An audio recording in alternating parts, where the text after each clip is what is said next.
たのよ。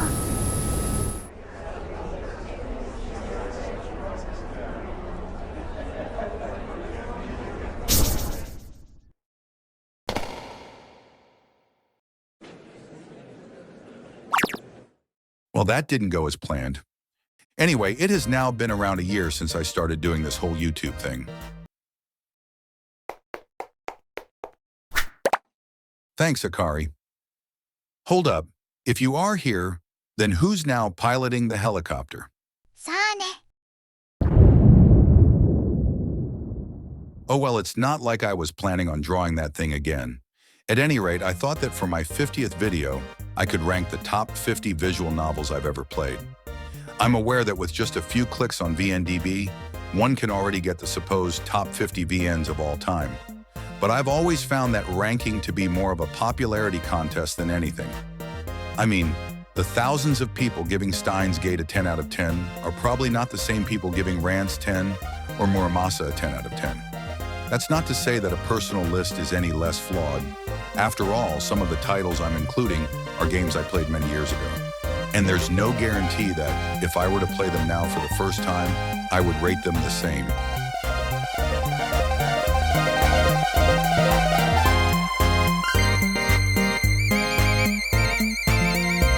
Akari, please. As I was saying, I'm going to rank them based both on my impressions at the time as well as on what I believe to be their inherent quality. I don't want to drag this intro too much, but before starting, I think I should clarify what I will include and what I will not. First of all, I'm going to be quite strict on what I consider to be a VN and what not. So don't expect to see any Rance game, Danganronpa game, or Ace Attorney game. There's a couple of titles in the list that are very much in the gray area, but in the end, I decided to include them mostly due to their respective developers' legacy within the medium. Second of all, this list will only include titles that I've played and finished. I didn't want this to be a list based entirely on hearsay or random ratings from different sites. This also means that you won't see any Otome or BL visual novels here, since I don't really play those. Nothing against them, I'm just not their target audience.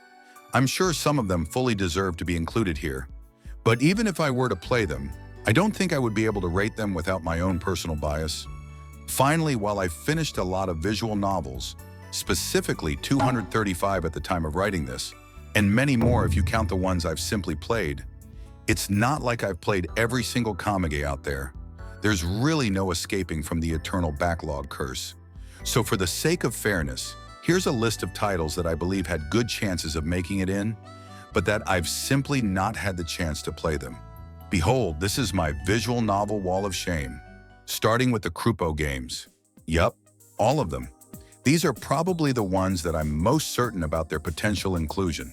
Next up are the Masada Takashi written visual novels, namely Dai's Hirai, K3, and Soshu Senshinkan Gakuin titles, as well as a couple of Tanaka Romeo VNs, mainly Cross-Channel and Kazoku Keikaku.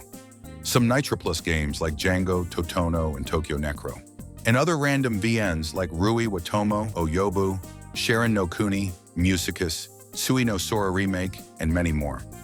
I'm aware some of these are must-plays, but hey, it's not my fault VNs tend to be so goddamn long. At any rate, I feel like I should also bring up the opposite. That is, highly rated visual novels I've actually played that didn't do much for me. The biggest one has to be Sakura Moyu.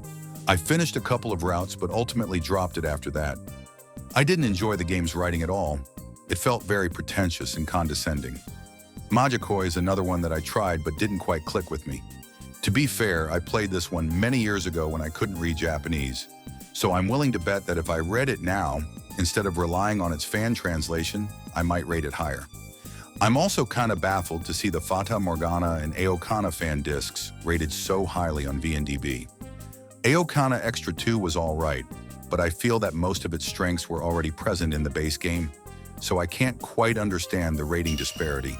But on the other hand, the Fata Morgana fan disc I think is way too overrated. It retold a story that didn't need to be retold, and the new things that it introduced were simply not good. Lastly, there's Grisaya, which, truth be told, I think it's pretty alright. It just had a tad too much filler for my taste. Anyway, I think that covers all the biggest omissions. However, before getting into the main list, I want to make some honorable mentions, mostly because the lower ranks were quite contested, and I feel it would be unfair for those titles who didn't make it. Indeed, I'm reverse clickbaiting you all here. This was actually my top 75 visual novels all along. All right, Akari, take it away. いつか届くあの空にエバーセブンティーンザ・アウト・オフ・インフィニティ同級生2月姫ビライトメモリーズ・オフ・イノサンフィーユシャンテ君の歌が届いたら河原崎家の一族2メイプルカラーズ2カオスチャイルド And here's the list with the remaining 15 entries of the bottom top 75. I want to emphasize that even the titles with lower positions are visual novels I can easily recommend.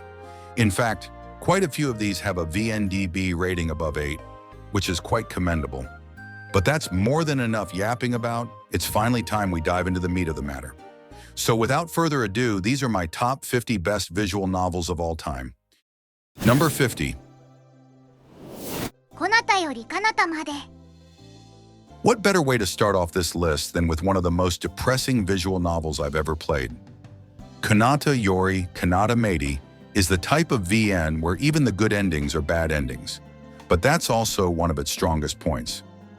In this story, the protagonist suffers from terminal cancer, making the whole narrative more about how he faces his own destiny rather than any specific plot-driven event.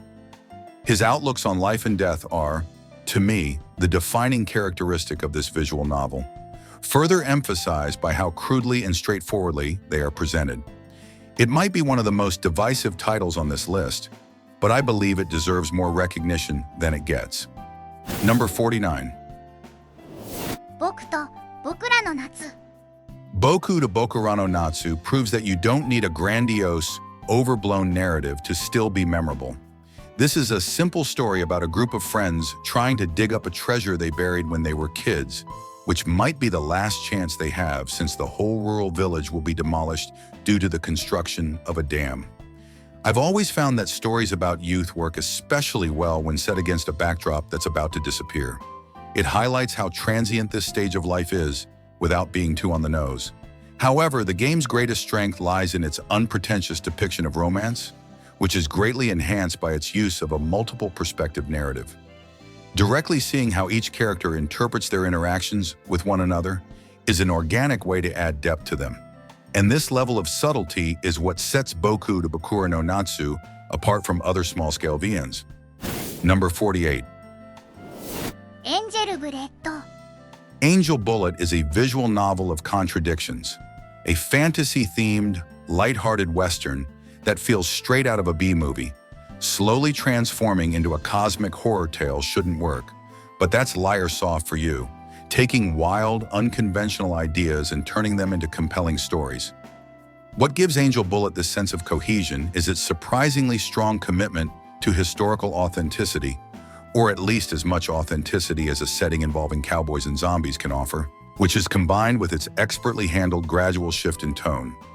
It takes you on one of those journeys where, once you reach the ending, it makes you wonder just how on earth did things end up this way. The game's main drawback is that it's unfortunately only partially voiced, but if you can look past that, I think this heavily overlooked title is well worth checking out. Number 47. Aonatsu Line. Youth has to be one of the most represented themes in visual novels, so much so that it borders on oversaturation. However, every once in a while, a title comes along that simply nails its execution. Aonatsu Line is one of those. To be completely honest, 2 out of the 3 routes fall a bit too deep into the stereotypical moe-gay tropes for my taste. But the third one was simply brilliant. It took the generic childhood friend trope you often see in this medium and turned it into something fresh and incredibly relatable. What I love about it is how it sets up the relationship deadlock in a non-cliché fashion, which makes the eventual resolution all the more satisfying. Plus, it also helps that the game's presentation can be a sight to behold. Yui's milk jugs, too, were also a sight to behold. Number 46. BALDR SKY Dive 1 and 2. I've decided to converge the two BALDR SKY games into one single entry, since at the end of the day, they are basically one massive story split into two. Regardless, BALDR SKY is cyberpunk done right, which, surprisingly enough, it's not that common when it comes to VNs. It isn't simply an aesthetic choice, it clearly understands what this genre entails, featuring a complex setting rich with political intrigue. It essentially ticks all the necessary sci-fi boxes, like mech battles, people hacking each other's brains, and nanomachines' sun. It also helps that the combat sections are stupidly fun. Number 45. Kusarihime Euthanasia. As cool as it is, Kusarihime Euthanasia is not an easy VN to recommend. It's very slow, with long stretches where very little happens. However, that slow pacing is precisely what makes the story work. It's horror done right, never relying on cheap jump scares, but rather on a slow buildup of tension and the bizarre. The whole story revolves around Kurame, a mysterious girl the protagonist meets one day after returning to his hometown, but also a girl that looks exactly like his deceased little sister. What I like about Kusarihime Euthanasia's approach to its narrative is that you, the reader, can clearly tell there's something wrong with her. The protagonist only faintly senses it, while the rest of the cast remains mostly oblivious. Couple this with the sudden shifts from the mundane to the surreal, and you have one VN that's very hard to forget. Also, the descriptions of the stench of putridness were quite impressive. They really hit the nail on the head with those. Number 44. Sanoba Witch. Okay, so this might be a bit of a cheat entry, because if you're familiar with Ubisoft, you probably already know they tend to reuse a very similar formula in most of their games. Truth be told, it's a very effective formula, but I feel like the magic only happens the first time you experience it. For me, that was with Sanoba Witch. I will admit, though, that outside of Nene's route, I don't remember that many plot details. But what I do remember is how absurdly cozy the atmosphere was. It's one of those VNs that's simply perfect for unwinding, even if it doesn't shy away from the usual anime cliches. That said, I personally believe that Nene's route is one of the best routes from any vanilla moge out there. It obviously delivers on the wholesome romance front. However, what makes it stand out is one plot event later on, but more importantly, how it follows that up narratively, proving it's far more than a cheap twist. It's also the first game that made me jealous of a desk, so there's that. Number 43. Bengarachou Hakubutsushi. Here comes the first, but needless to say, not the last, Marani-written visual novel in this list. At its core, Bengarachou Hakubutsushi is a story about nostalgia, almost like a love letter to old-school dime novels. It's an episodic story where each chapter follows the protagonist and one of the girls as they chase down a series of mysterious artifacts that trigger inexplicable phenomena. This also means the protagonist technically romances all the girls, which, first of all, hell yeah, my dude. But it also adds this whole layer of maturity to the narrative. Here, romance isn't overly idealized. Instead, it's treated as a form of socio-emotional expression. Moreover, this being a Marani title, you can rest assured that the prose is among the finest the medium has to offer. The world building is simply exceptional, leaving no stone of this petite rural town left unturned. Marani has always excelled in creating vivid settings, and Bengarachou Hakubutsushi thrives in this regard. Just try not to bang your head too hard against the wall when dealing with its relentless walls of text. Number 42. Planetarian Chiisana Hoshi no Yume. Planetarian has always been one of my go-to recommendations for newcomers. The reason being that, even though it's quite short, it still somewhat manages to hit like a ton of bricks. I particularly appreciate how compact the world is. It shows that you don't need intricate geopolitical conflicts or sprawling lore dumps to create a believable setting. Obviously, it's not like those elements would be a drawback, but I find it commendable how much was achieved with nothing more than a robot girl and her decrepit planetarium. Number 41. エヴァーメイデン、堕落の縁の乙女たち。 High school settings are pretty much the bread and butter of this medium, so it's praiseworthy when a visual novel manages to make it feel completely fresh and unique. Maiden does exactly that, subverting the reader's expectations in more ways than one. While the idea of an amnesiac protagonist might not be the most original out there, it's the richness of its fantasy setting that makes it come together so effectively. You're just as clueless as Alouette, the protagonist, since the school's secluded nature makes the outside world feel all the more mysterious. It's the type of story that begs for questions, especially given the whole flower summoning shenanigans going on. As far as mystery-focused visual novels, this one doesn't disappoint. Number 40. ついのステラ。 Some things will simply never change. Death, taxes, and Key making yet another robot girl story. Although it's not like I can blame them, they are pretty good at them. But out of them all, the standout has to be Tsui no Stella, written by none other than Tanaka Romeo.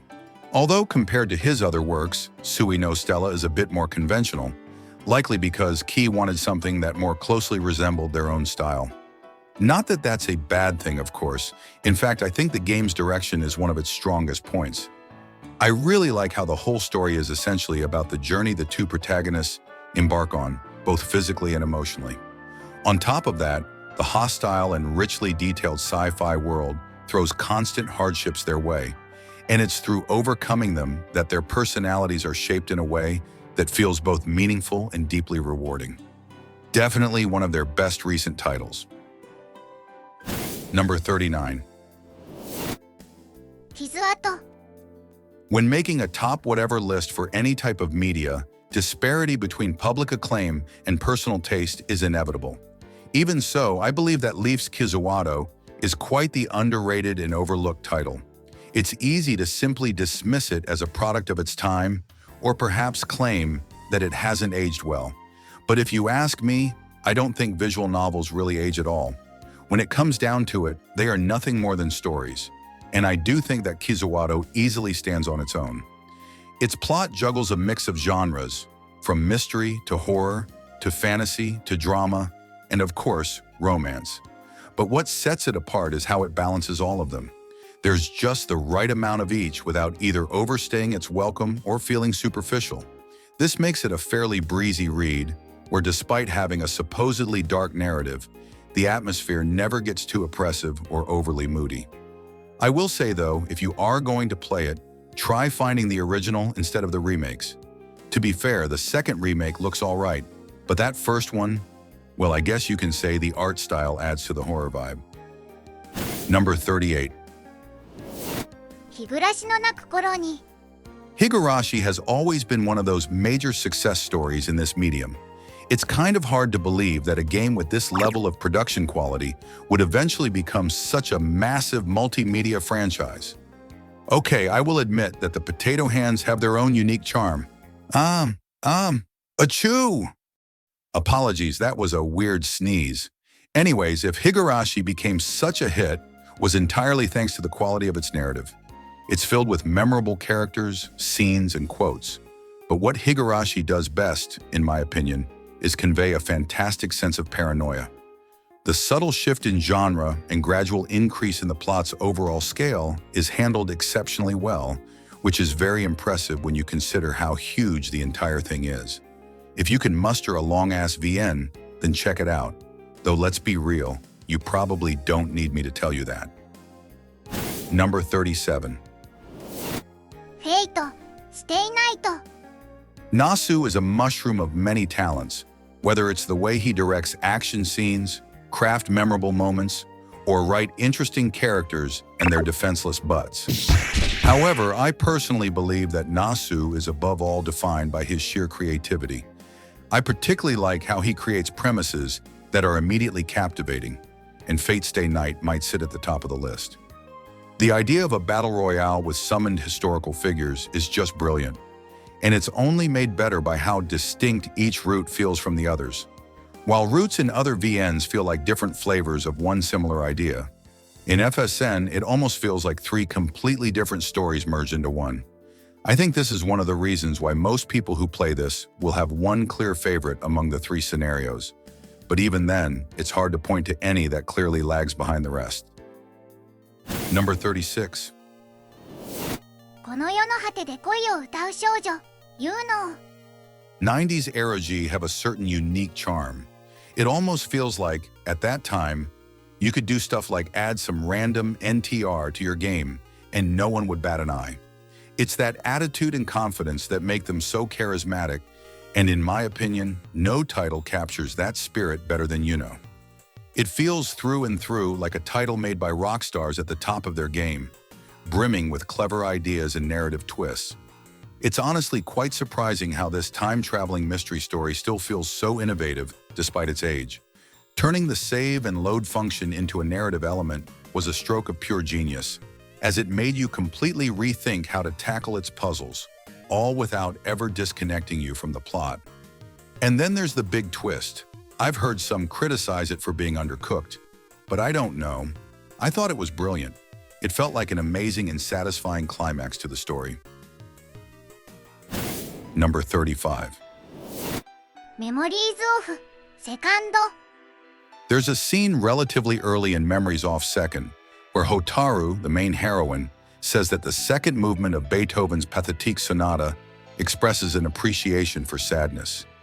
And to me, that is a fitting description of the game itself and the tone it goes for. The core premise is that the protagonist is already in a relationship when the story begins, but he's unsure whether he's truly in love or simply going through the motions. While the option to sort out his feelings and stay with the main heroine is there, I found that the infidelity aspect of the game was rather well executed. I guess one could draw some comparisons with the White Album games in this regard, and I think Memoff 2 gives them a run for their money. Besides Hotaru and Tsubami's routes, I'm particularly fond of Tomo's scenario. She's Hotaru's closest friend and someone who deeply cares for her, which makes the whole route feel like dragging yourself across a path of gravel and thorns. In a good way, of course. Or, well, in the best way it could be. I mean, we all have those moments when we're in the mood for some suffering, right? Right? Also, if you are a fan of dad jokes, Hotaru is an absolute goldmine. You just gotta love this cute twin-tailed meme dispenser. Number 34.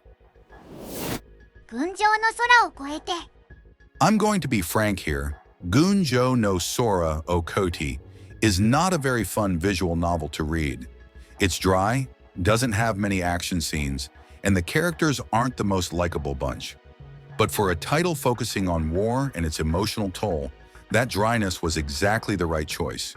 This one was written by the same author as the 49th entry, Boku to Bokura no Natsu, and it shows, since it essentially takes the best parts of it and juices them up even more.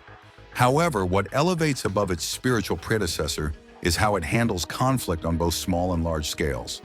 The setting is exceptionally well thought out, and thanks to the returning multi-perspective narrative, you never feel detached from the bigger picture. It places a focus on how each character confronts the situation, with all of them having well-established, often conflicting views that create convincing and engaging discussions. Again, this is one title that you really need to be in the mood for, but it's hard to simply ignore its incredibly high inherent quality. Number 33. 青の彼方のフォーリズム。 Vanilla Moe Gay VNs tend to falter in one area, narrative depth. However, Aokana circumvents this by sticking to one clear theme, namely, the struggles of talent. I thought it was an interesting approach, since you often see it the other way around, as in how effort can overcome innate talent. So focusing the story on how to cope with the mental pressure that comes with talent felt rather fresh. Plus, the fictional sport of flying circus was pretty fun to read about. Slightly disappointed that there were no Monty Python references, though. That being said, what gels the whole experience together is the extremely likable cast, who perhaps was a bit too likable for its own good. Like, come on, Sprite, I don't know what Madoka and Satoin did to you, but please forgive them already and give them their much-deserved roots. You just can't have these types of S-tier characters and completely relegate them to secondary roles. What a tragedy. Number 32. Among the key developed visual novels, I feel like Air often gets the short end of the stick. It doesn't quite have the nostalgic or historical significance of Kanon, nor does it boast the same level of popularity as Clannad or Little Busters. Even so, if you ask me, I believe it deserves to be in the conversation when discussing the best games they've produced. In my opinion, its main differentiator from those titles is how focused it is on its narrative themes. While I may or may not be a huge fan of Clannad and Little Busters, in some respects, Air's plot feels a lot tighter without losing any depth or impact. I was also quite struck by its atmosphere. The town where the story takes place feels almost barren. There's a palpable sense of solitude that greatly enhances the melancholic vibe. Hopefully, the newly released official translation encourages more people to give it a go. Also, I'll admit that I'm giving it extra points for having the greatest sprite in a VN. Number 31. 白チュームの青写真 Science fiction themed stories can at times be a double-edged sword, with authors using those futuristic elements to patch up potential plot holes. However, Hakuchumu no Aojashin definitely lives up to the science part of the term, with a thoroughly designed premise that strikes a nice balance with fiction. It's also the type of mystery story that gradually reveals itself by first presenting 3 seemingly unrelated stories that eventually intertwine, forming a grand narrative. I appreciated the variety and interesting settings they offered, as well as how well-paced each story was. It made each case stand on its own as a perfectly contained story, which made the eventual convergence all the more satisfying. The English version, on the other hand, is kind of botched, unfortunately. I'm still scratching my head over how that bite reader mistranslation made it into the final product. But I guess that's the English localization scene for you. Number 30. さやの歌 One of the most common criticisms regarding visual novels is their often slow pacing. While whether that's true or not is a whole different can of worms for a different video, I believe that the reason Saya no Uta is the most popular visual novel, at least going by VNDB vote numbers, is closely tied to that. This is a VN with no fat whatsoever, only plot-critical content. It wastes no time setting up its horror premise and just rolls with it in this 6-hour romp of nonstop madness. I think it's quite commendable how, despite its very short runtime, it manages to cram in so many memorable moments that linger long after you've rolled the credits. Saya also makes for a great central heroine, although, when you think about it, it's kind of funny that they turned an eldritch horror creature into such a cutie pie. She also gave a whole new meaning to fridge leftovers, for better or worse. Number 29. Remember 11 The Age of Infinity I'm indeed one of those weirdos that prefers Remember 11 over Ever 17. But what can I say? I feel like the whole twist was simply better pulled off here than in its predecessor. First of all, the pacing is objectively faster. There's no two ways about it. Also, the idea of a body-swapping protagonist was rather ingenious, and I think it does a better job of piquing the reader's interest from the get-go than Ever 17's premise of being trapped in an underwater facility does. Which, don't get me wrong, is fine and all, but I don't think it has the same level of hook as Remember 11. Probably its biggest criticism is that it's a bit too obtuse for its own good, and there's a high chance that most people who read it will need to check that one site to fully piece everything together, myself included. That said, it's not like I personally see this as a huge detriment. After all, understanding the truth made me completely reevaluate how I viewed the game, and not many VNs have managed to do that. Number 28. この青空に約束を When it comes to pre-White Album 2 Maruto Fumiaki written VNs, I think it's a coin toss whether one prefers Parfait or Aozora. But me, I'm an Aozora type of guy, and I think that comes down mostly to the fantastic cast. The chemistry between them is off the charts, with interactions that are as effortlessly natural as they are hilarious. Every scene feels so dynamic thanks to the quippy dialogue and sharp delivery, making the whole experience a joy to read. In addition, similar to some other entries in this list, this is a visual novel that truly excels at depicting the themes of youth and its fleeting nature. I think it's one of those visual novels where all the elements simply click, mostly due to its excellent direction. Plus, it features my queen, Naoko, which objectively makes it a must-read. Just make sure to play the original instead of the remake. Number 27. 僕の彼女はガテン系。彼女がしたこと、僕がされたこと、巨乳妻完全捕獲計画、僕の妻があいつに抜かれました。 Yes, I'm dead serious about this. It might be easy to dismiss Boku no Kanojo wa Gatenkei as just another NTR visual novel that does nothing more than pander to its peculiar niche. But that would be doing it a massive disservice. In my eyes, this is an incredibly harrowing character study that delves into the psychological impact cheating has on all involved parties. Although, let me first warn you that this VN is straight up evil.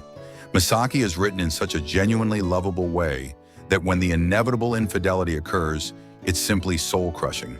To top it all off, the build-up to that moment is shockingly intense, with some scenes feeling more akin to something you'd see in a horror VN. And then the final act is just an absolute roller coaster. Overall, it's the type of VN that will make you appreciate the narrative possibilities of NTR, but also ruin your interest in it entirely, because it leaves you feeling like it will never be topped. Number 26. 甘神。 Amagami is, to me, the perfect counter-argument whenever someone points out that a visual novel has too much slice of life as a negative when criticizing it or its pacing. Because Amagami is basically nothing but slice of life, yet it remains wholly engaging throughout. This is mostly due to two factors. First, each scene has the perfect length, and the fact that the game gives you agency over them through the dating sim style makes it seriously tempting to watch just one more.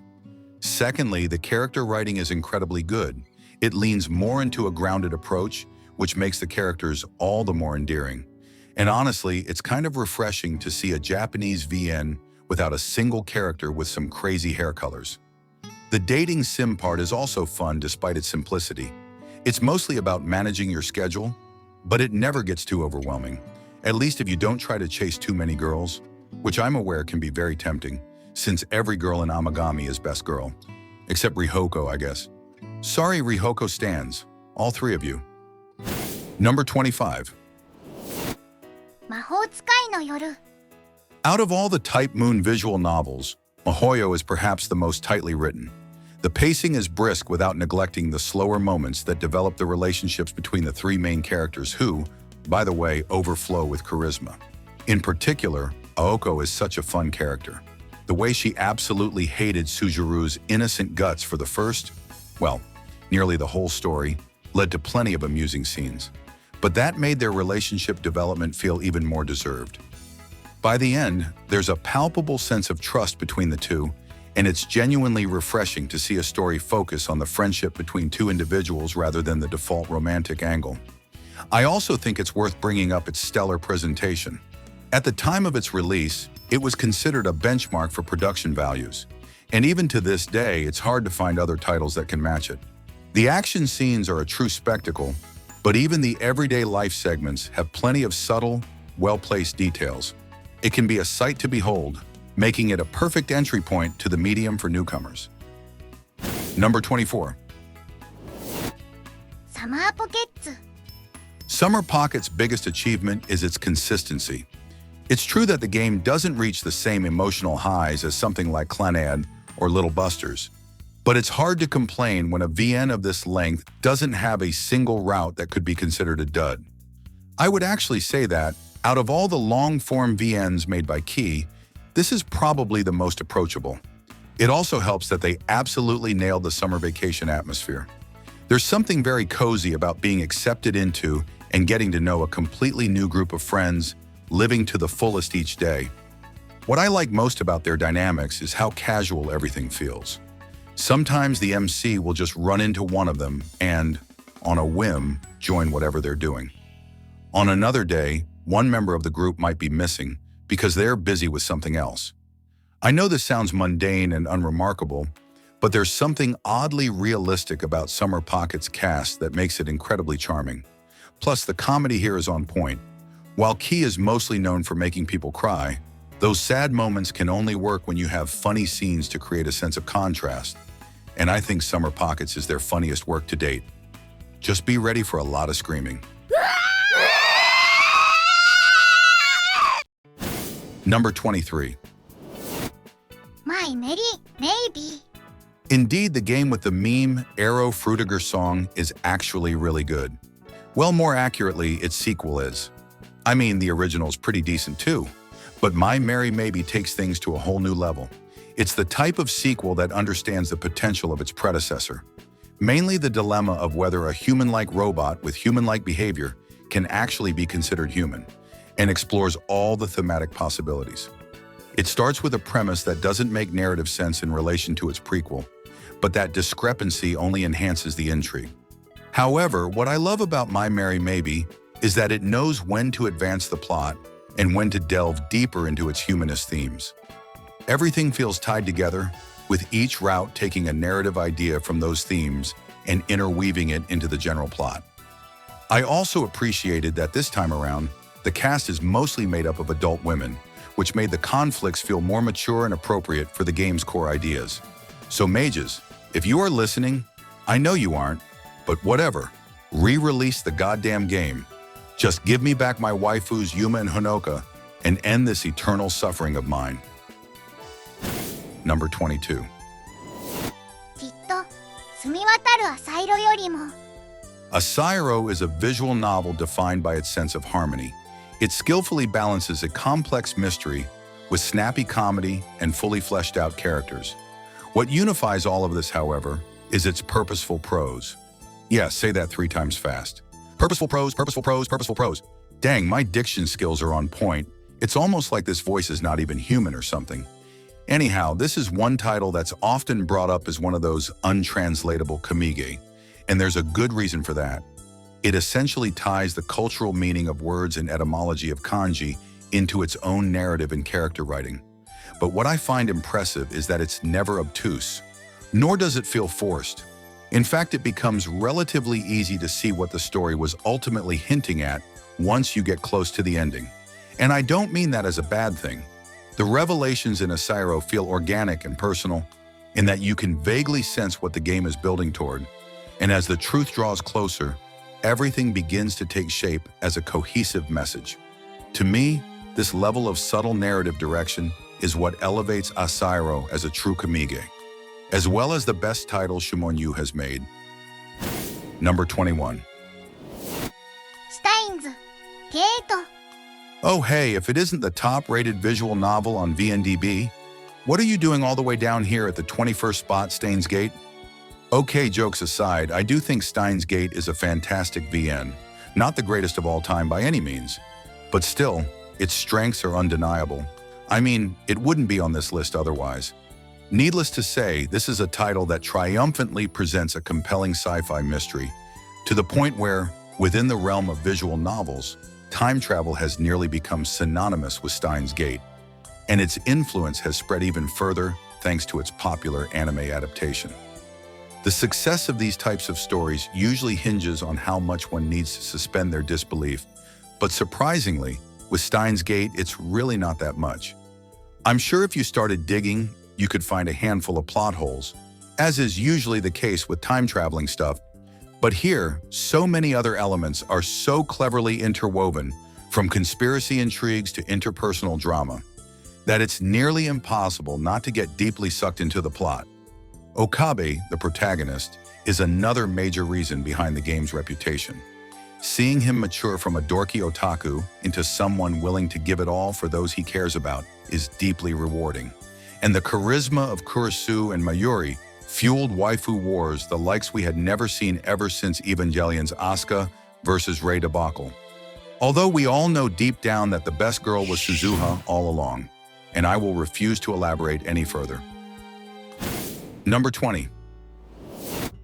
カゲロウトウリュウキ Have you ever had that experience where, just seconds after booting up a visual novel, you immediately know you're going to love every single second of it? That was me with Kagerou Touryuuki.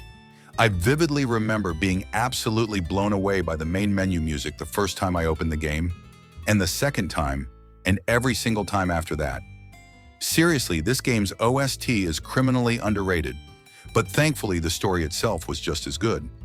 What I love about it, ironically enough, is that there are no mind-blowing twists or bombastic plot developments. Instead, it stands out as one of the most introspective narratives I've ever read. This was the first title where Moreni truly spread his writing wings, and it certainly feels like he's in his element. His ornate style is the perfect fit to convey the subtleties of the internal struggles the protagonist and the girls face, as well as for depicting all the little details and intricacies of the mystical inn where the story takes place. A labyrinth of corridors, a puzzle of hidden nooks and doors, a fragile yet ensnaring sanctuary. These are some of the ways I would describe Kagerou's setting. The atmosphere is simply superb, one that doesn't as much immerse you as drown you in it. It's honestly one of my favorite settings of any visual novel ever, and Moreni's prose decorates it beautifully. I also love how relationships in Kagerou are often tinged with darker subtones rather than idealized romanticism. They work particularly well thanks to the protagonist's amnesiac state. In fact, I would say it's one of the best uses of an amnesiac protagonist in a VN, since that initial blank state allows the story to add color to his empty canvas. Overall, this title would be far, far higher on this list if it weren't for the Biwa player's route, which, while not bad, I don't think it lives up to the rest of the game's quality. Still, give it a shot if you can. I think it's a very special one. Number 19. Albatross Koukairoku. Yep, 2 Moreni visual novels in a row. To be honest, it's really hard for me to pick which one I like best between these two. It's kind of like asking me whether I'd rather have my face squished between 2 thighs or a pair of fun bags. Okay, bad example. At any rate, while I prefer Kagerou's atmosphere and tone, Albatross surpasses it in terms of story. First of all, I think the cast in Albatross works better than the one in Kagerou. Their personalities are intense, but they establish an interesting power dynamic with the protagonist and create a clear sense of hierarchy. All of this wouldn't work if it weren't for the protagonist himself, who, ironically enough, is likely to be one of the most polarizing aspects of the story. He's pathetic and, quite frankly, a terrible human being. But what makes him work as a protagonist is that both the rest of the cast and the narrative itself treat him as the piece of human garbage he is. He isn't the type of character you're supposed to sympathize with, but rather someone you laugh at along with everyone else. The prose here plays a crucial role in cohesively stitching everything together. This is, after all, a title that ranges from vulgar comedy to intimate moments of maturity, yet none of it feels out of place. Not to mention how incredibly detailed the setting is depicted once again. Seriously, the ship itself should have its own character entry on VNDB. I'm just going to brazenly quote myself here from a review I wrote on VNDB a while back, since my thoughts on it haven't changed, and I think it's a decent breakdown of this game's core identity. All things considered, Albatross Koukairoku is simply brilliant. I've never encountered another VN that so openly and blatantly disregards the conventions of the genre while still delivering a deeply absorbing narrative. It's a beautiful, nonconformist mess that transforms the good endings into bad endings, the bad endings into true endings, terrible characters into great characters, and makes obtuse, tangled writing flow and dance with magnificent rhythm.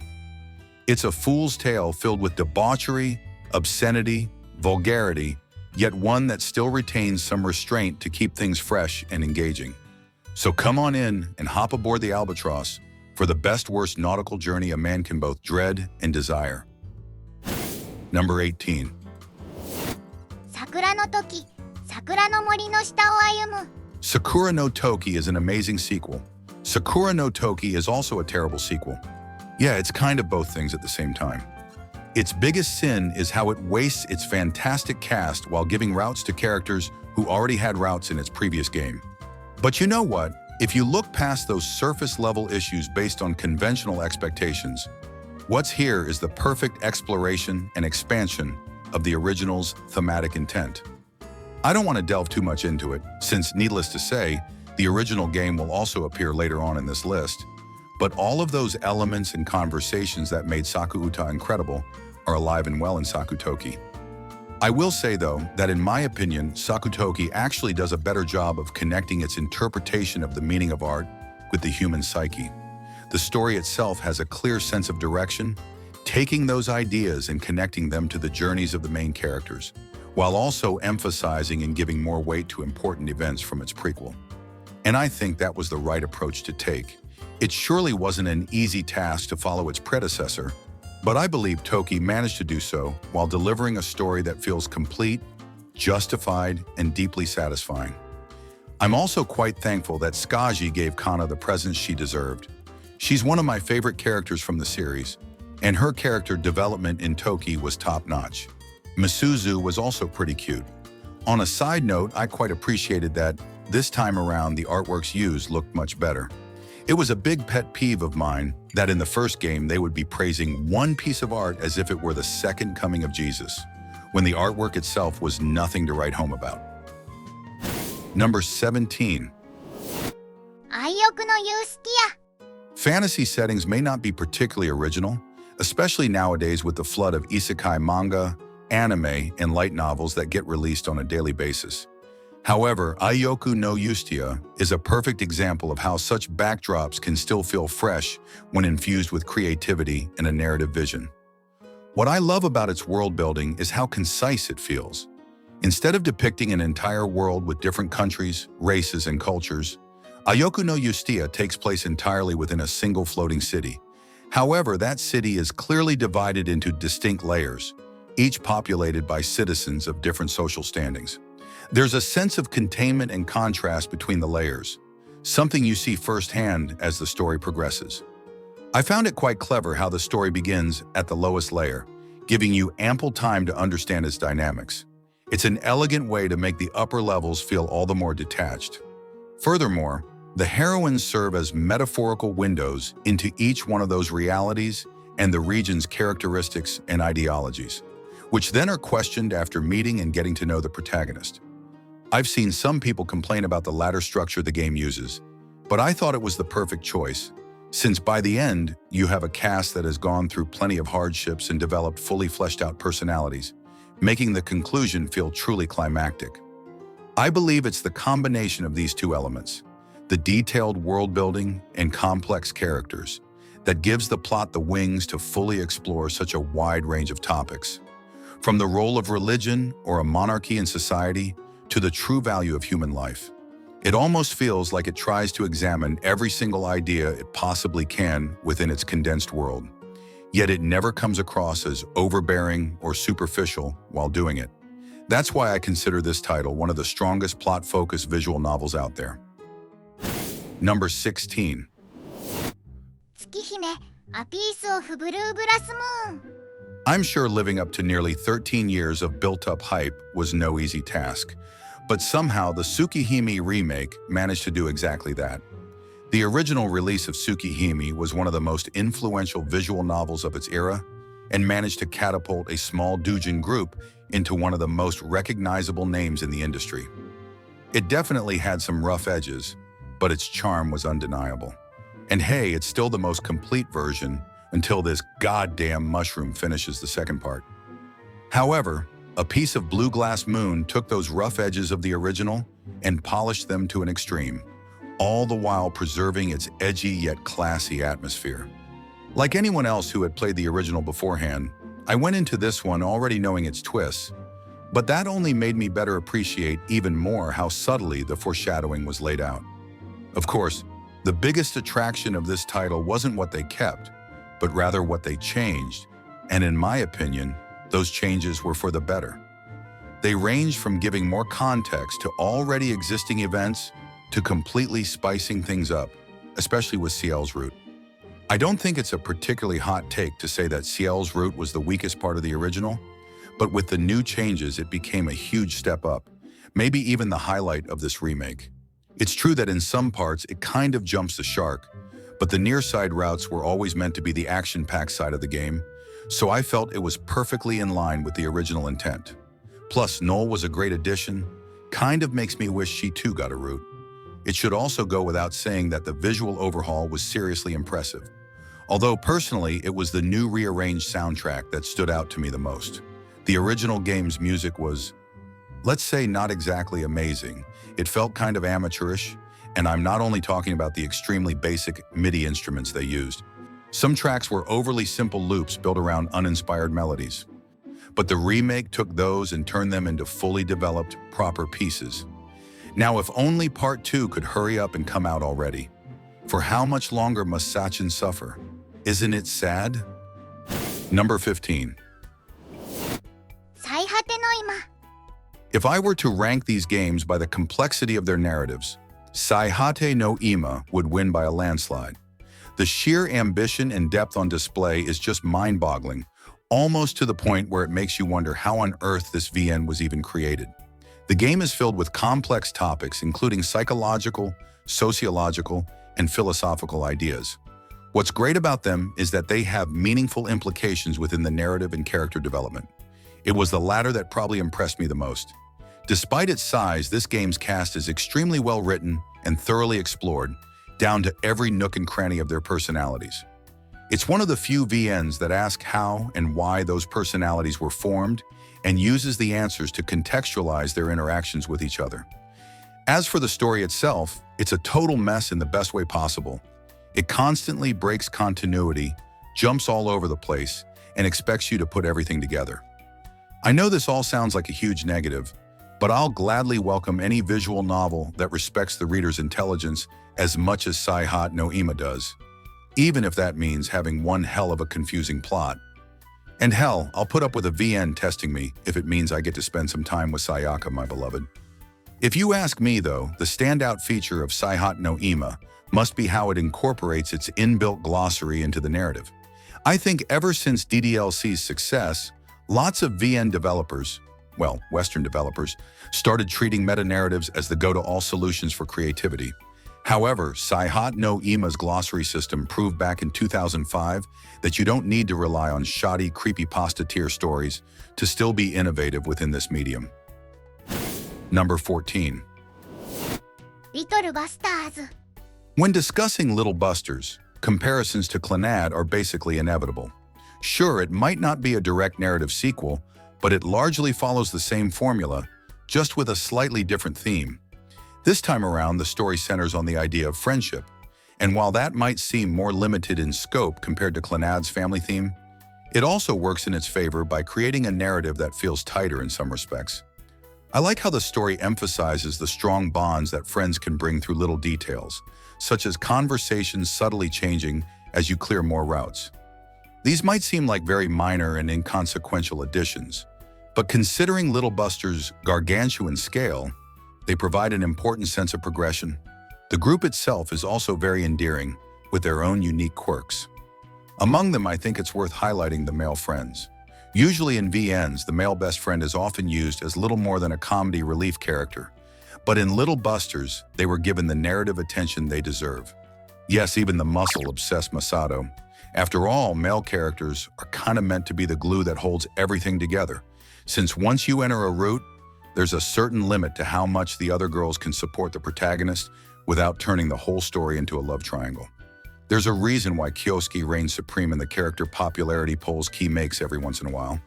On top of that, you have the excellent and truly memorable True Route, Refrain, and even once that's done, you still have the extra routes that were added in Ecstasy and all future versions of the game. And I still haven't even mentioned the ridiculously fun baseball minigame, or its legendary OP. Seriously, Little Busters is just a beast of a visual novel and well worthy of the 80+ hours it demands. Number 13. ウミネコの鳴く頃に Few debates are as contested as the Umineko versus Higurashi showdown, while the Sikonia fans just cry on the corner. For me personally, I'm in the Umineko camp, perhaps in great part because it's the one I played first. But even looking back, there are quite a lot of things that I think make Umineko a terrific visual novel. The whole thing is essentially a lovingly crafted homage to whodunit novels. However, what sets Umineko apart are its layers upon layers of narrative depth. It's a clear example of how to craft a meta-narrative without breaking the fourth wall. I would say that Umineko's approach to genre deconstruction is done in a way that never pulls you away from the story or strips away its narrative weight. Instead, it actively encourages its readers to try to solve its mystery, expecting them to discern what's true and what's misdirection. It's remarkable how easy it is to get immersed in its story, doubly so when taking into account how massive this game is. It's always going in unexpected ways while gradually expanding its cast with extremely charismatic characters. However, it's the main cast that steals the show here, expectedly so. The Ushiromiya family is written in such a deeply convincing manner that their dynamics, feuds, and disputes feel oddly engrossing. Not to mention the awesome chemistry between the main duo, Battler and Beatrice. The island setting too, while perhaps a bit cliché for the genre itself, definitely adds to the experience. Add in the absurdly high-quality soundtrack, and you have a recipe for delicious small bombs. I mean, a fantastic visual novel. Number 12. カオスヘッドの If placing Steins Gate outside the top 10 was a risky move, imagine the outrage if I told you that I think Chaos Head Noah is the better science adventure visual novel. Luckily for you, you don't need to imagine anything because that's exactly how I feel. There are two aspects that elevate Chaos Head Noah over Steins Gate for me. The first one is its atmosphere. It's oppressive, intense, and even at times uncomfortable, but that's precisely what makes it so memorable and immersive. The minimal use of music in favor of pure atmospheric sounds and background noises might not align with most readers' expectations, but I think it was a fantastic decision that increases the inherent tension of the story. I also find it curious that, despite how seemingly obsessed the Western VN community is with Denpa stories, Chaos Head Noah barely ever gets brought up in the conversation. In my opinion, it's a really interesting evolution of the genre itself, one that also incorporates elements from early 2000s urban fantasy in an elegant fashion. The other aspect that I mentioned earlier is the story's premise itself. What I love about it is that it's essentially a reverse murder mystery, by which I mean that it's not the protagonist who is following and trying to solve the crimes, but the crimes themselves that are following the protagonist despite his best wishes. While this is quite imaginative in and of itself, the reason it works so well here is because of none other than the protagonist, Takumi. Yes, the dude that everyone hates is indeed one of the best parts of this title. Sure, he's despicable, abhorrent, and a worthless human being, but the story simply wouldn't work otherwise. There's zero chivalrousness in this guy because if there were even just a single atom of it, the feeling of being helplessly chased would fall apart. I've already mentioned this in the Albatross entry, but for an anti-hero protagonist to click, the narrative needs to openly treat him as such to avoid creating dissonance between the reader and the story, and this is something Chaos Head Noah understands to a T. Number 11. 歌われるもの二人の白オロ偽りの仮面 Just like with the BALDR SKY entry, I'm cheating once again, and I'm lumping Utawarerumono Itsuwari no Kamen and Utawarerumono Futari no Hakuoro into one single entry. I mean, if you've played them, you probably know that this is basically one story split into two, and I also refuse to believe this series was meant to be a trilogy from the start. The first one was decent and all, but these two games took what was an admittedly pretty cool setting and fully realized it into an epic tale. That's not to say that these two games don't have their own distinctive identities, far from it. The first has a stronger focus on the slice-of-life aspect, establishing the characters and their dynamics, while its sequel delves deep into political conflicts and has a much grander scope as a result.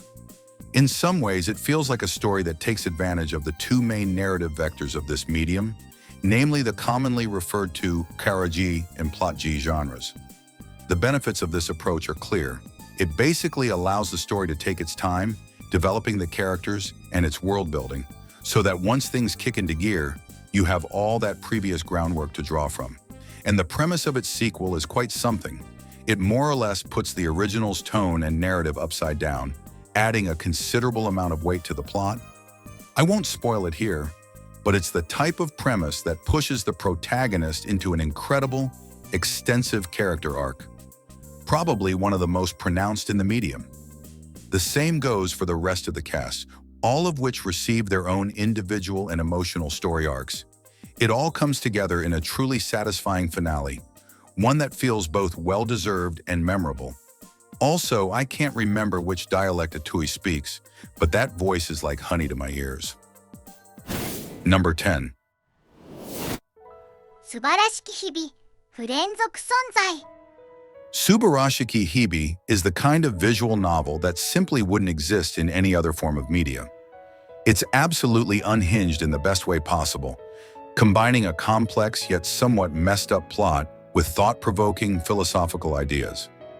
I like how the first chapter is literally called Down the Rabbit Hole, because that's precisely how it feels reading this. It's a visual novel of complete extremes. It can at times be surreal, it can be touching, it can be gross, it can be confusing, it can be profound. But if there's one thing it never is, it's forgettable. After all, people wouldn't be making so many essays and philosophical takeaways from it otherwise. Personally, I'm not going to do that here though, since 1, I read this many years ago, and 2, my mosquito brain isn't built for that kind of analysis. One aspect of the game that certainly deserves praise is how effectively the multiple perspectives approach is used. It reinforces the idea that each protagonist holds their own individual truth, while also shedding light on their personalities and roles within the plot. The Mamiya chapter in particular was quite the wild ride. It really captured the utter madness the game achieves at times. I also have to say, while I don't usually simp over 2D characters, they truly crafted the perfect waifu with Yuki. She really has it all. Her design is amazing, her personality is super charismatic, and she strikes the perfect balance between being cute and being cool. The uniform designs are fantastic too. They're so frilly and clean looking. It kind of gives you a newfound appreciation for uniform designs in general. It's no wonder so many people want to cosplay as these characters. Number 9. からの少女、ザ・セカンドエピソード。 Kara no Shoujo was a pretty cool VN. The noir atmosphere was captured quite well, and the mystery itself was interesting too. Even if there was room for improvement, it was still overall a good time. Its sequel, on the other hand, is a considerable step up, all while retaining what made the original so good. The story starts with a not-so-short, pre-war era episode set in rural Japan. This prologue ended up being one of my favorite aspects of this game. It's an organic and convincing way of contextualizing the entire mystery with a well-crafted slow burn. I felt it added a layer of human warmth to the story, making the conflicts feel easier to resonate with. Another change from the original is its dual protagonist approach. Reiji was already a fantastic MC, and the chemistry between the two here is stellar. They have very contrasting personalities, which nicely highlight each other's distinctive traits. The atmosphere is also excellent. Innocent Grey are true masters at creating melancholic vibes. Plus, the gameplay mechanics have been smoothed out, making it harder to unknowingly screw yourself during the investigations. I'm aware that there's a third game, and that some people rate it very highly, but here's the thing. The second chapter's conclusion essentially killed all my interest in playing any follow-up sequel. Not because it was a disappointing ending or anything, but rather because it was such a perfect conclusion that I didn't feel any need for the story to keep going. Number 8. ブラックシークタウン。 Yep, it's absolute cinema. Anyway, moving on to number 7. Okay, I'll talk about it for a bit. I'll admit that I haven't played that many doujin visual novels, but after seeing the unanimous praise for Black Sheep Towns, it more than piqued my interest. I feel like one of the main advantages of doujin VNs is actually their lower budgets.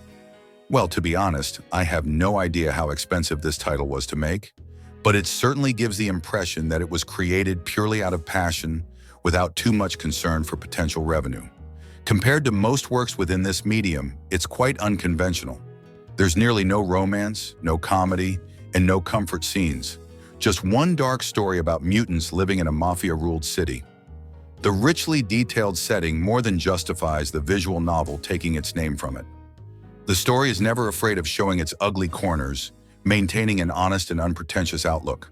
If anything, it seems almost fixated on exposing the misery and misfortune its residents consider mundane. This is a visual novel defined by a clear pessimistic tone, none clearer than in the characterization of its protagonist. The downward mental spiral he goes through as he reluctantly follows his destiny to become the city's next mafia capo is incredible. It convincingly depicts how the simple inertia of one's actions can organically lead to uncharacteristic and sometimes terrible cold-hearted consequences. Yet at the end of the day, he's still nothing more than one character in the game's massive and nuanced cast. It's quite impressive how realistically depicted all of them are, even though they are basically just a bunch of X-Men going at each other's throats. It can sometimes get very dark as it deals with uncomfortable topics. But if you have the mental endurance, this is a town worth visiting. Probably not in real life, though. Number 7.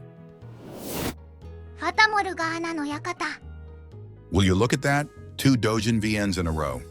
I think most people tend to forget that Fata Morgana isn't a high-budget VN at all, but that only speaks volumes about its quality. A true word-of-mouth success story. Maybe too successful? Like seriously, Novect has been milking it for nearly 10 years now with far too many fan discs and spin-offs to count. Still, the base game is undeniably great. I think its biggest achievement is how cleverly crafted the story is. It starts with an amnesiac protagonist waking up in an unfamiliar mansion, greeted by a mysterious maid who proceeds to narrate a handful of seemingly unrelated stories in the hope that the protagonist will regain their memories. What elevates this premise is its constant play on your expectations. It's a constantly evolving story that effortlessly jumps from horror mystery to drama and romance, making the eventual untangling of its plot threads feel deeply rewarding. Another major selling point of this VN is its Gothic European aesthetic. While this isn't a completely unique setting for the medium, it's admittedly very well executed in Fatamoru.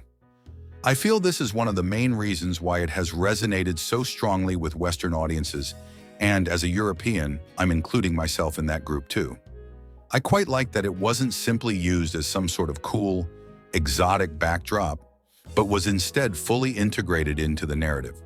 Themes of religion and the role Christianity has played in society are fully represented here, creating interesting moral dilemmas and character conflicts. This is one title often recommended to people completely new to the genre, which may have skewed its reputation, since many rate it highly despite their limited experience with the medium. But even after having played it many years ago, I would still say it's a damn fine visual novel. Number 6. Muv-Luv Alternative. Sure, call me basic. That was just a figure of speech, Akari. Anyway, I get the feeling that out of all the highest rated VNs on VNDB, Muv-Luv Alternative is the one with the most detractors, or at the very least, the loudest ones. I mean, everyone is entitled to their own opinions, just like you're also free to drop a 2 pages long comment on how terrible this ranking is. I won't read it, but you are free to do so. And sure, it's not like Alternative is a masterclass in pacing or anything, but to me, its strengths heavily outweigh its weaknesses, with the sheer sense of dread the story evokes standing out in particular. The entire plot essentially revolves around a fight against an unwinnable foe, made even more effective because, unlike in Unlimited, you finally get to see the horror of the front lines. The series had basically been building up to the moment when the cast would face the beta aliens, and the payoff in this 3rd installment was well worth it. You can meme all you want about the "it gets good 50 hours in" thing, but I mean, it really does. That's just what setting up a narrative this size entails, particularly when it's one this rich in world building, as well as both in personal and political drama. And yes, I'm aware of the whole Shingeki no Kyojin being inspired by MLA. You don't need to point it out to me. However, what makes me rank Muv-Luv Alternative so highly is none other than that one scene, followed by a chapter that was simply spectacular. It might actually be the best foreshadowed twist I've seen on this medium. It kind of makes you want to immediately revisit some scenes and see how brazenly it was dangling in front of your nose. It put everything the title was building toward into perspective, especially regarding its character development, in turn creating one of the most memorable sequences I've seen in a visual novel. Number 5. Having reached this point in the ranking, if a title sits this high, it means that it clearly excels at something far beyond its competitors. In the case of White Album 2, that element is its romantic relationship writing. Love triangles might be a cliched, perhaps overused idea in romance media, But White Album 2 pulls it off so well that it feels exceedingly original. The key to its success is its ambitious scope. It's a slow-burn story that takes you through different stages of the characters' lives. This is used to great effect, highlighting not only the evolution of their relationships, but also what those relationships mean to them as individuals. Basically, the way Haruki, the protagonist, interacts and engages with the other characters is fundamentally rooted in his emotional interpretation of his bonds with the two main girls. This also means that he often behaves in the opposite way he probably should. And if you are the type of reader who likes to self-insert, you're probably not going to vibe with him at all. Needless to say, I'm on the opposite boat. I think he's great. He's clearly portrayed as a flawed individual, but thanks to the fantastic character development, it all feels perfectly in line with his persona. That said, to me, the one that steals the show is hands down Setsuna. Rarely have I ever seen a character depicted so hauntingly beautifully. The emotional baggage she carries through the story is monumental, like someone who missed their chance to break down and is now just going through the motions as best they can. In general, romance in White Album 2 is not idealized at all. In fact, at times it even feels like some sort of curse. However, it never feels overly pessimistic, but instead, like an affirmation of its virtue and the power it holds over us in our humanity. Number 4. In my eyes, Muramasa is the pinnacle of storytelling in VNs, or peak, as the youngsters would say nowadays. I mean, what other VN can make a scene where two characters stare at each other for 30 minutes feel grippingly intense? This is a story absolutely filled with immensely memorable moments, all set against the backdrop of an alt-history 1940 Japan with a hint of science fiction. It cleverly uses the era's inherent geopolitical tensions to great effect, driving the story into a massive escalation of conflict. However, the true standout aspect of Muramasa is its treatment of morality. It takes a relatively simple, logical idea and employs it to expose the hypocrisy of an archetypal hero's actions. The key here is that it absolutely doesn't hold back any punches. It's presented in a raw, visceral manner that doesn't feel gratuitous or obscene. However, what makes all of this come together is its protagonist, Kageaki, who is perhaps one of, if not the greatest main character of any visual novel ever. His uprightness and sense of chivalry make him the perfect fit to carry the story's moral dilemma.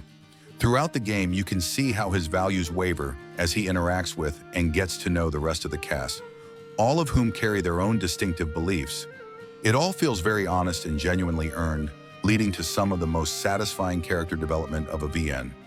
Also, if you can, please read this game in Japanese.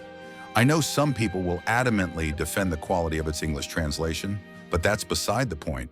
The original prose of this game is simply that good.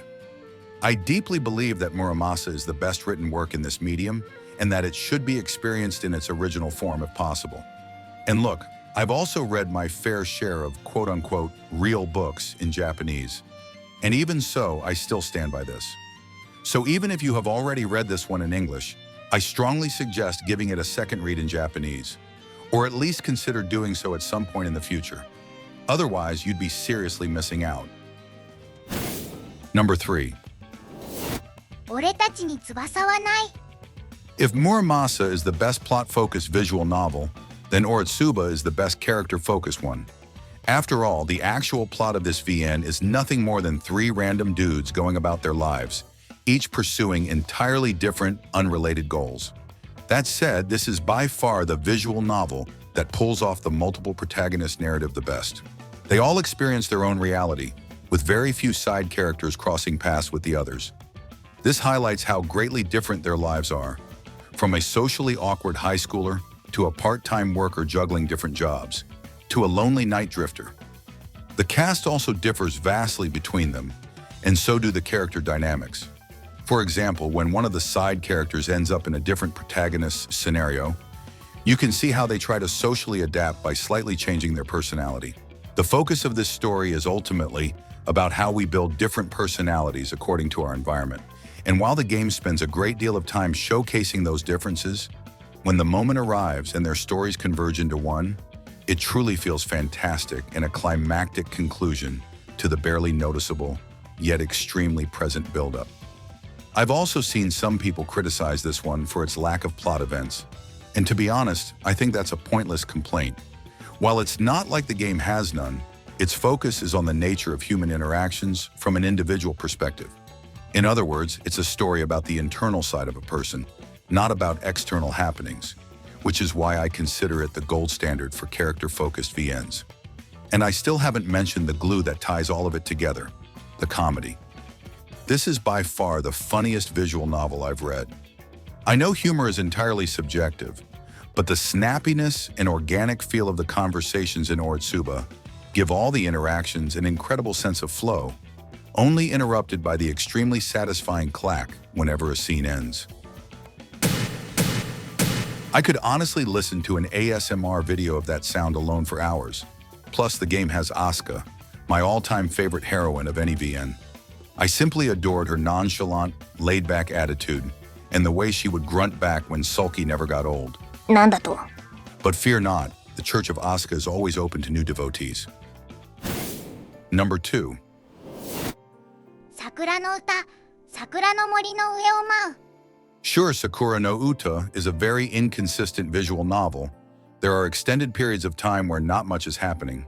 Some scenes, like every dining or cooking scene, can drag on for a tad too long, and sometimes the H content gets in the way of the interesting stuff. However, in my eyes, Sakura no Uta accomplished something no other VN has, to become the new criterion for what excellence means within this medium. To be honest, I was fairly worried going into this one, since discussions about art and media more often than not lean into corniness and an idealized, utterly bland interpretation of its meaning. However, Sakura no Uta is one of those exceptions that truly gets it right, and I can't emphasize enough how big of an achievement this is. The use of symbolism along with rhetorical and figurative language to convey its ideas was more often than not simply breathtaking. It honestly felt at times that I was reading something that should not exist. The game articulates with precision complex themes such as how we relate to art, how we engage with it, why we even feel the need to create it, and more. At its core, it's a story about the protagonist reigniting his need, not his drive, to create art. His character development doesn't focus so much on the evolution of his beliefs, but rather on the ever so slowly reaching toward the point of almost grasping that something that dwells within the core of art. It's an incredibly ambitious premise to fully materialize within the framework of a visual novel, yet the storytelling of Sakura no Uta and its thoroughness make it work. As mentioned earlier, I'm not going to pretend that it does so effortlessly, but the moments when it captures that spark are nearly enlightening. There's a conversation near the end that I think is the perfect example of this. From the outside, it seems like just two characters casually chatting, but when you take all the events leading to this moment into consideration, it becomes an unbelievably powerful scene that, despite having no action, no visible drama or tension, feels like a proper culmination of all the story's core ideas. I will admit that the game can be a bit of a test of patience, especially since it front-loads all the boring stuff into the earlier chapters. But once that's over, the amount of material it gives you to reflect on more than justifies its Kamigi status. The synergy achieved between all of its components, be it the narrative, its themes, or even its stellar presentation and soulful soundtrack, is impeccable. Works like this rarely ever happen, and the fact that we got one in visual novel form is worth celebrating. Number 1. グラナド. I feel like no matter what I put at number 1, nearly everyone out there would disagree. And you know what? Fair enough. But as for me, my top 1 visual novel is Clannad. It has always been Clannad, and it will always be Clannad. You could argue that it doesn't have the character writing of White Album 2 or Oritsuba, that the plot doesn't have the same ambition as Muramasa, or that the themes aren't as profound as in Saku Uta. Hell, I'm not even going to deny that the game holds a certain sentimental value for me, which might be skewing my opinion here. But here's the thing, the way I see it, Clannad is the perfect encapsulation of everything I look for in visual novels. I believe it's the definitive representation of the visual novel formula that was brewing during what's considered the golden age of the medium. Does that mean that it's flawless? No, of course not. But that's only because the blueprint itself was inherently flawed. To some extent, all of the games in this top 10, and even the top 5, can be considered heavily flawed. It's all about what those flaws mean to you. Otherwise, a ranking would be meaningless. As for Clannad, there's just so many aspects of it that I just adore. The atmosphere, while somewhat melancholic and ephemeral, never loses its down-to-earth authenticity. The sheer size and scope allow for an incredible sense of immersion, as the number of routes, choices, and diverging paths offers plenty of narrative opportunities. The prose, while not overly intricate, feels approachable, concise, and effective. But above all, it excels in the sheer raw emotions it can wrench from its readers. Tragedy in Clannad comes in many shapes and sizes, from smaller interpersonal disputes to larger unavoidable misfortunes. However, they are always treated with equal narrative importance. This gives the drama a certain air of kindness and mercy, making it easier to relate to as the sadness slowly and warmly permeates your feelings. And this effect is only heightened in its most legendary part. Much has been said about Clannad's after-story chapter for good reason. It's an incredibly poignant and emotionally charged episode that serves as an unforgettable conclusion to this colossal story.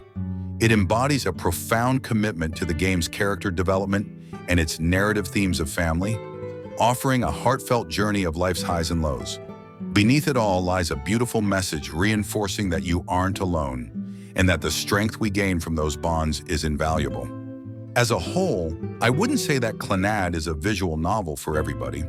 After all, it's not uncommon for people to be put off by its distinctive art style or its enormous script size. However, as a landmark of what this medium was striving for, I don't think it can ever be topped. This is mainly because it is, for all intents and purposes, a product of a now bygone era. The medium has long since evolved and is venturing into an all-new and exciting territory. Nevertheless, there's a certain comfort in knowing that one can always look back and appreciate how a truly genre-defying accomplishment was once achieved. In that regard, I don't think Clannad can be considered anything less than perfect, and a true masterpiece in every sense of the word. And just like that, this list finally reaches its conclusion. Let me emphasize one more time that, at the end of the day, this is an entirely subjective topic. If your tastes and preferences differ from mine, the order of some of these will likely be completely different, and perhaps more than a handful won't be included at all. And if you think that this list is utterly trash or something, you can let me know in the comments all of your totes cool, contrarian takes. Just kidding. Feel free to post your own top 10 or top 5 VNs in the comments though. It's always entertaining to read those. Also, before anyone asks, I'm not going to make a top 100 anytime soon, but if I review something I believe deserves to be included in the list, I might do a mini update at the end of that video. Speaking of which, some of the games mentioned on this list have already been covered on this channel in dedicated video reviews. So if you want to know more about them, feel free to check those out. At any rate, this is already going on for way longer than I was planning, so I'm just going to leave it here. I hope you found this video useful or entertaining. And as always, thank you for watching. See you next time. Mirin out.